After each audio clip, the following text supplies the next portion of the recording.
Көкбөрүдөгү өлүмдөн кийин оюнчу менен калыс кармалды. Кечээ 12 мартта Соклуктун Бөрүлү командасы менен Оштун Бүркүт командасынын ортосунда Көкбөрү боюнча беттеш башталган.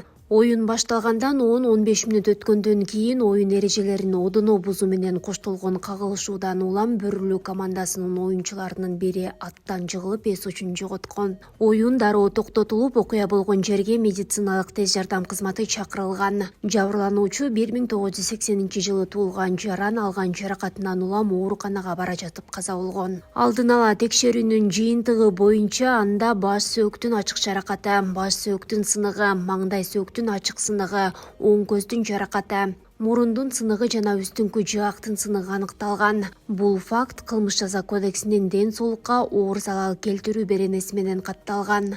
Милиция шектүү катары командалардын биринин оюнчусу 1996-жылы туулган А.Ч. аттуу Жаранды жана 1983-жылы туулган Ш.У. аттуу калысты кармап, убактылуу кармоочу жайга киргизген. Учурда тергөө иштери жүрүп жатат. Маркум Соклук районунун Сары Өзөн айыл аймагына караштуу Төш Булак айылынын 1980-жылы туулган тургуну Мирлан Сраждинов болгон. Анын артында 3 баласы калды.